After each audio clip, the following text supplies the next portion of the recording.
I wanted to live out in the country where we would be by ourselves. And so when we found this place, it had pretty much everything we wanted.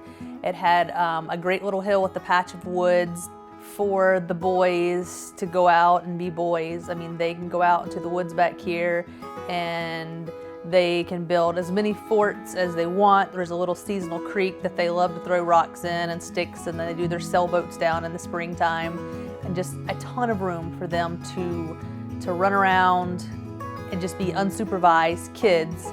And it had a great spot for my garden that I knew that I wanted to have. Another reason that we chose this area is because there's a great hunting opportunity all around us.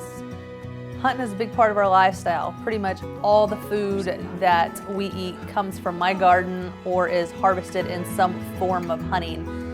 And Clay's a really big hunter. And I see the boys, especially my younger son, I see him following in that footstep. I mean, he really wants to go hunting, or he really wants to go out and scout for the animals. I myself am not that big of a hunter.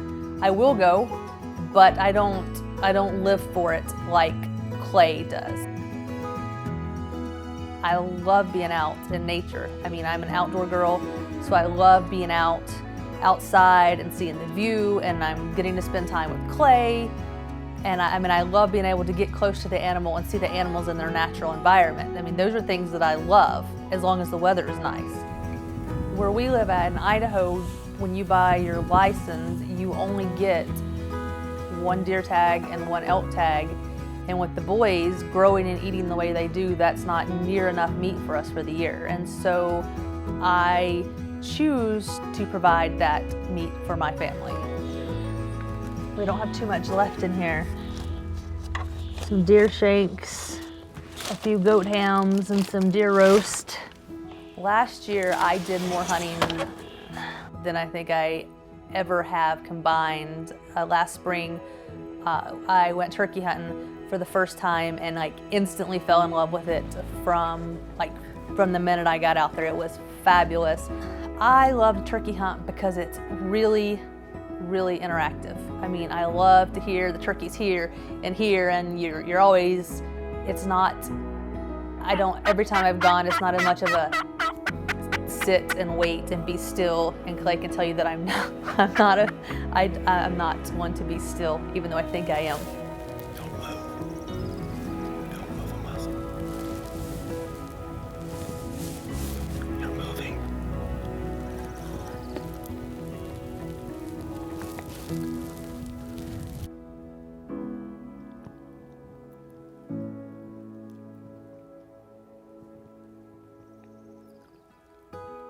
Shoot him. Shoot him.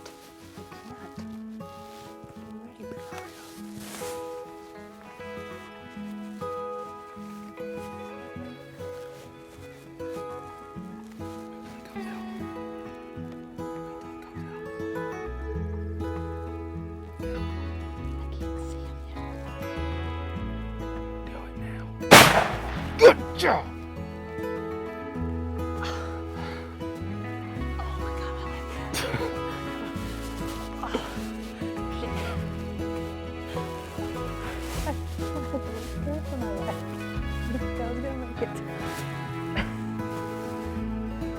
I just like to hear the turkeys all around me and trying to get close to them and them not seeing you.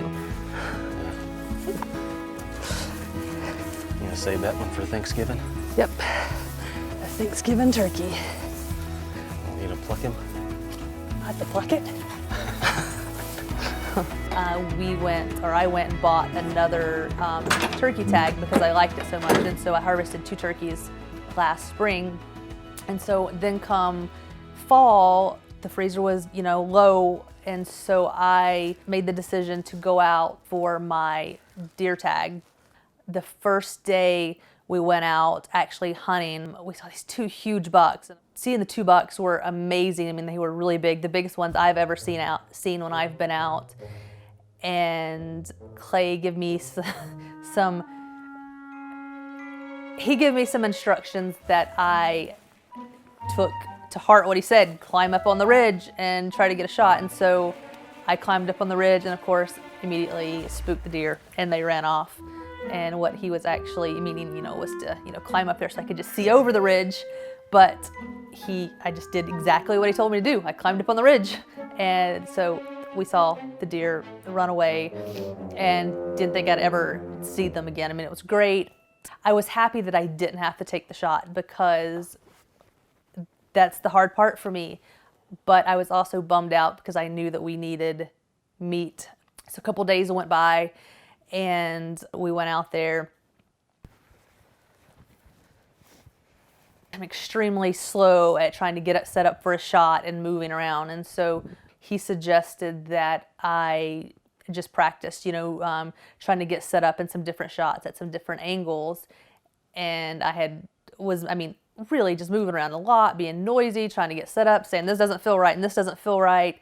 And we looked down and there was the huge buck that we had saw just 2 days before. I mean, it was just right there under us. We realized that the deer, the buck was right there. And it took me a while to get set up for the shot. And there was just so many things going through my head. I can't do it. I can't do it. Like I knew I needed to kill the buck because we really needed the meat. But at the same time, I was perfectly content have just been there just to see it.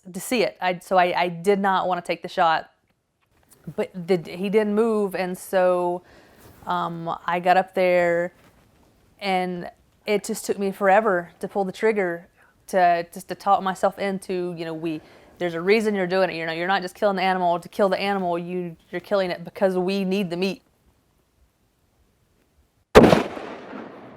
And I knew I'd shot him then, and we watched him. He just went down the hill, and I knew I had made a good shot.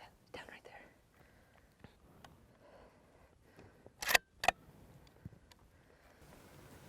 It's just to the side. I can't see very good.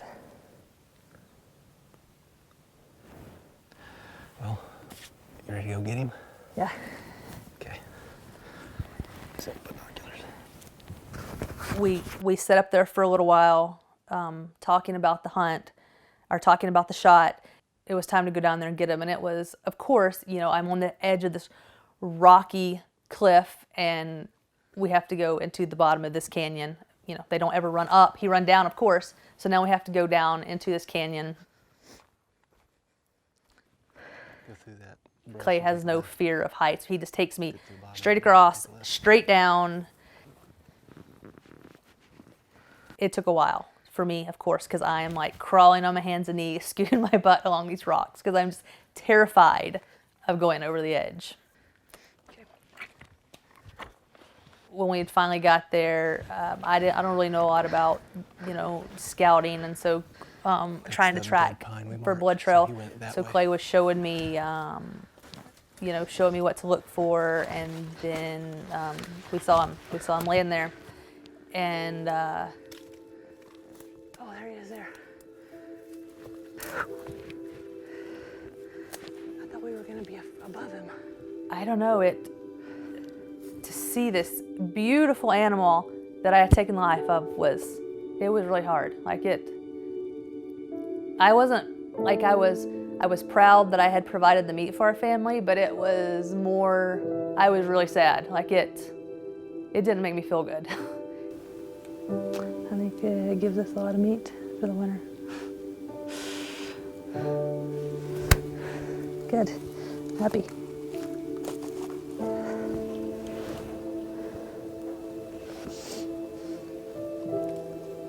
It's pretty though. Yes, they are. It made me sad when I looked at them. That bothered me. It was almost to the point of I was glad I got the good shot in, that he went down pretty quick. But it was almost to the point that I kind of wished I could rewind and not do it. I mean, it was pretty intense. There you go. Where do I start? Of course, I was happy that I had got the meat, but at the same time, I felt so much guilt for killing the animal that I wasn't going to leave anything behind. Like, I insisted that we're going to take the hide with us, and Clay's like, you do not want to carry this back up the mountain. And I was like, I am carrying it back up. I'm like, inside, I was like, if I kill this animal, I am going to use every single thing that I can. And so we packed it, we got everything ready, we got everything in the packs. Oh my God, I need a walking stick. I started feeling better about killing the animal. Now, I mean, it was in my pack. I wasn't looking at it anymore. And so, so some of the guilt had gone away, and I was feeling better. I was proud that I was able to, to kill him and to be able to bring the meat back home. And it started the trip back up, and it was hell. Like, it was really hell. How far have we walked? Because I feel like I'm gonna puke already.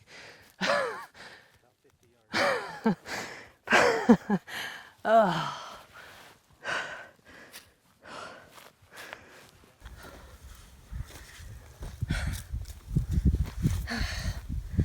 Are we halfway yet?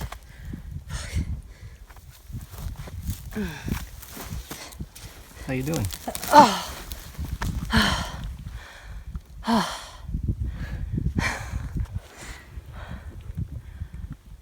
You know, we've only gone about... Shut up, I don't even want to hear it. Yeah.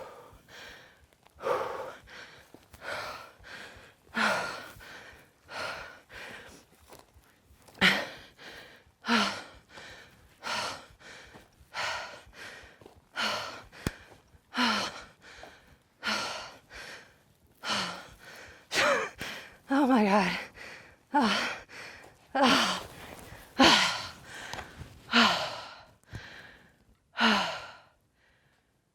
As odd as it seems, when I look at that's an accomplishment to me.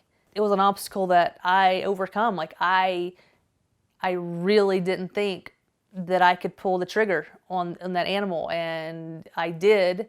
And it just I feel proud that I was able to provide meat for us. And so it's definitely, I mean, I wanted it hanging, as weird as it sounds. I mean, I wanted that hanging there to, that's proof that I could, to do something that I didn't think I could do.